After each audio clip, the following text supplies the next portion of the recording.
The world is full of mysteries and wonders, some of which are ancient and some of which are new. Some of those wonders can be explained by scientists and experts, but others can't. If we're being honest, we prefer the ones that can't. We all love to have our minds blown every now and again, and we hope your mind gets blown by the things you're about to see in this video. Trying to work out how or why an ancient civilization would do something is one of the most fun parts of archaeology. Take the Carnac Stones, for example. They've been lined up in perfect linear formation in the Brittany region of France for something like 6,000 years, and there are a lot of them gathered in this one place. The total count exceeds 4,000 stones, ranging between 3 and 12 feet high. They've been studied extensively, but the meaning behind the creation of the site has never been discovered, and now likely never will. One of the more colorful local legends says that they were once a mighty Roman legion who were turned into stone by the magical powers of the mighty wizard Merlin. Some Catholics tell a similar story about Pope Cornelius turning an army of pagans into rock, using powers given to him by God. As for their real use, there are traces of stone circles found at each end of the stones, so they may have had a purpose relating to astronomy, but that really is just a guess. If you're an appreciator of fine vintage fashion and you have a taste for old rugs, this one might appeal to you, but it would cost you a lot of money to lay your hands on it. It's the Pazyryk rug, and it's almost 2,600 years old. Russian archaeologist Sergei Rudenko found it in 1949 in the tomb of a Scythian prince in Mongolia. Centuries ago, the tomb was looted, exposing it to the elements and allowing the freezing weather in. Were it not for that freezing process, the rug might not be quite so well preserved. Elements of this old piece of carpet are similar to the type of design we might expect to see today. There are depictions of flower blossoms, animals, the sun, and riders on horseback. There's even a winged griffin on one of the borders.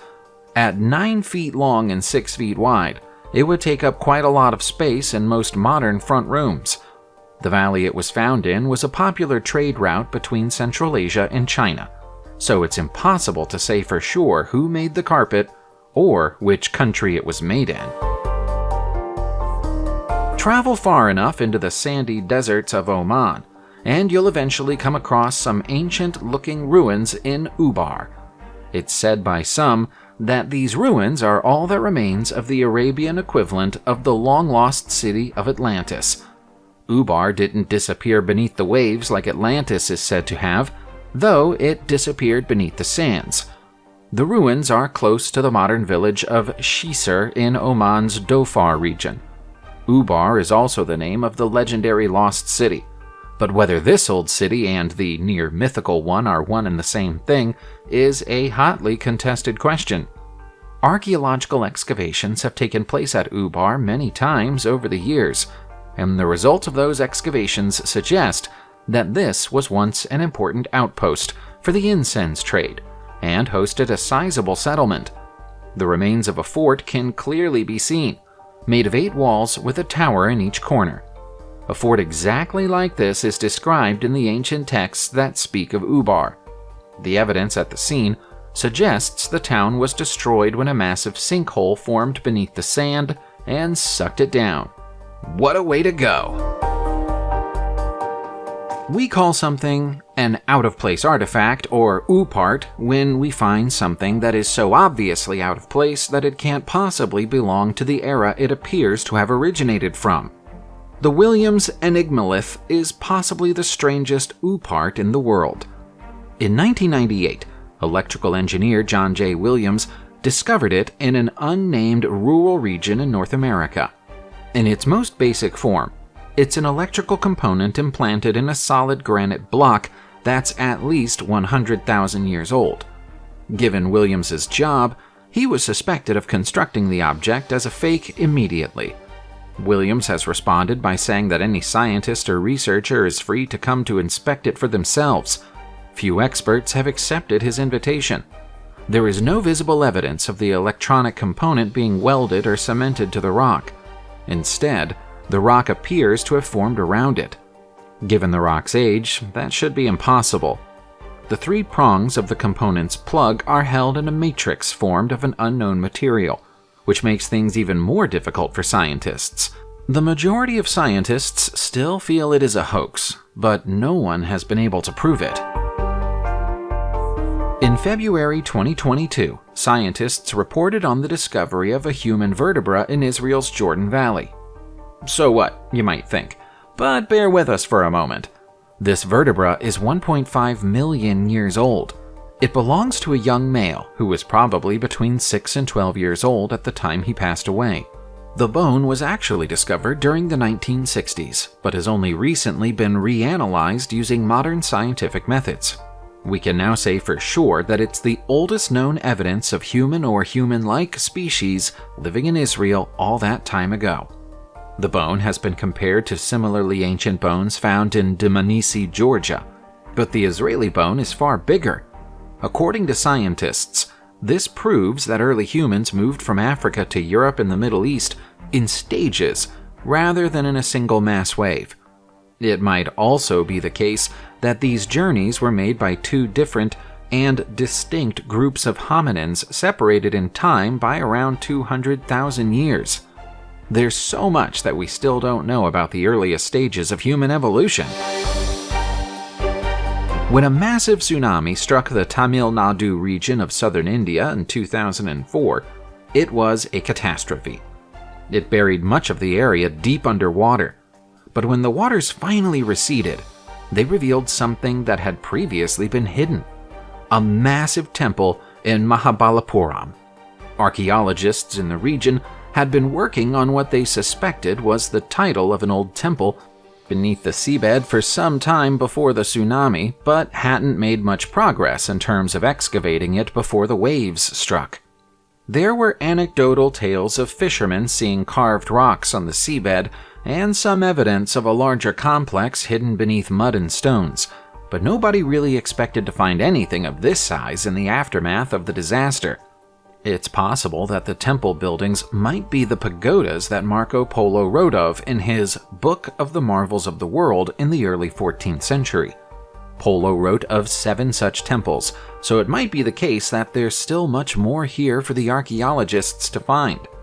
One of the larger rocks exposed by the tsunami was found to contain a Tamil inscription dating back to the year 935 and referring to King Krishna III, so they at least have some context to work with. Once upon a time, Port Royal in Jamaica was known as the wickedest city in the world. During the late 17th century, it was a lawless place and a focus of pirate activity and drunken debauchery.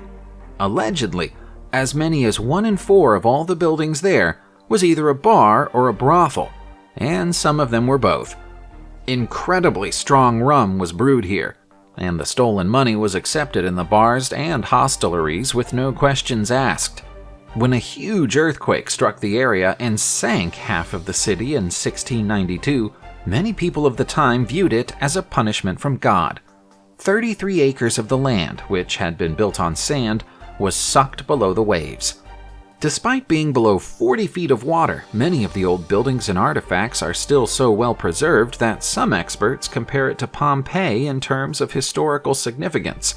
Many items from below have washed up on the shore over the years, including a 1686 pocket watch stopped at 11:43, the exact time the earthquake struck on June 7th during that fateful year. We all recognize the basic shape and function of a metal staple. It's only a tiny thing, but it plays such an important role in our day-to-day lives, especially for those of us who work in offices.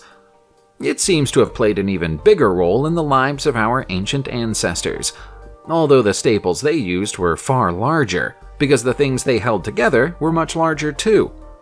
Archaeologists have found enormous metal staples all over the ancient world, used as brackets to join colossal stone blocks inside temples and megaliths. What baffles the experts is that the staples always have the same design, despite the fact they've been found in places as far apart as Cambodia, Italy, Peru, and Egypt. There's no way that these ancient civilizations could have had formal contact with each other thousands of years ago. So, how did they all arrive upon the same basic design? Were contacts between countries closer than we imagined they were?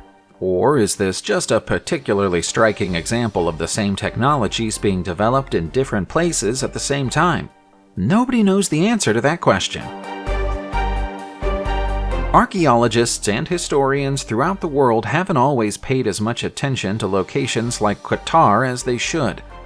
But that's starting to change. As a result, amazing sites such as the Al-Jassasiyah petroglyphs are finally receiving attention. So far, more than 1,000 carvings have been uncovered in this long-forgotten quarry, but there are still thousands more to be discovered. Archaeologists believe the original petroglyphs were carved here more than 2,000 years ago, but that the collection was added to over the centuries by successive generations of people. Ostriches, scorpions, fish, and human forms are among the more expressive glyphs, the earliest of which feature basic cup and ring symbols. They're simple enough to comprehend, but the numerous deep holes in the ground are a bit more enigmatic. It's been suggested that they could be an early attempt at making a star map, although this has yet to be verified. Another suggestion is that the holes were used by traders to store pearls, or that they were a component of a board game played at the site. We can hypothesize all we want, but the basic truth is that we have no idea. The kingdom of Aksum once occupied the land that's now known as Ethiopia, but traces of its pre-Islamic past still exist there. One of those traces is the Azana Stone. This monument is over 1,650 years old and is a unique historical document. It records in full the conversion of King Azana to Christianity, after which Christianity became the default religion of the kingdom. Following on from there, the inscriptions of the stone tell the story of Aksuma's subsequent wars and conquests, including the capture of the neighboring kingdom of Maore. Barely any records from this era still exist in this part of Africa, so the cultural value of the Azana stone can't be overstated. It appears that the king's scribe began to record his deeds on the stone before Azana's conversion, because in the earliest of the inscriptions, he refers to himself as the son of the great god Ma-Rem, a pagan deity. Wanting to ensure that his deeds could be understood and appreciated by everyone, Azana had the stone inscribed in ancient Greek, an ancient Arabian language called Sabaean, and an ancient Eritrean language called Ge'ez. To some scholars, that makes the Azana stone comparable to the far more famous Rosetta Stone. The Japanese have a special word for ancient mysterious structures that they can't explain. They call them Kofun. Ancient monoliths designed in this style don't exist anywhere else in the world, so they're a particularly Japanese phenomenon. Their name roughly translates as ancient mound tomb, although that only explains part of their purpose. Seen from above, Kofun look like keyholes. The eye of the keyhole is where the grave is located, and we believe the people who were buried in them were of royal descent. The purpose of the remainder of the site is unclear, but they were enormous. The most famous of them, the Daisen Kofun, is 1,500 feet long, 900 feet wide, and over 100 feet tall. That's a lot of space, and we don't know what it was used for. To add to the mystery, we have pictures of very similar structures that have been observed on the surface of Mars. Is this a coincidence? Who can say for sure? One thing that has been determined relatively recently, though, is that all of the Kofuns have been arranged so they face in the direction of the rising sun. That act must have had some significance, but the significance is lost on us. If you wander deep into India's Sanjay Gandhi National Park in Mumbai, you'd eventually come across a network of more than 100 caves carved directly into the rock. These are the Canary Caves, and they're like a history of Buddhism in the region set in stone. The name Canary roughly translates into English as Black Mountain, which is appropriate because the majority of the caves have been cut into black basaltic stone. There are more than 1,000 years' worth of human labor on show among the caves. The oldest of them are almost exactly 2,000 years old, whereas the latest additions were hand-carved during the 11th century. The first of the caves were carved almost as soon as Buddhism arrived in the region, and are mostly undecorated viharas, in keeping with the spirit of simplicity that early Buddhism preached. Over time, the designs became more elaborate, culminating in the heavily decorated Elephanta Caves.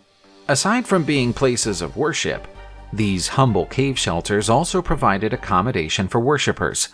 We know that because of the stone plinths that are present in each cave, which are thought to have been intended as beds.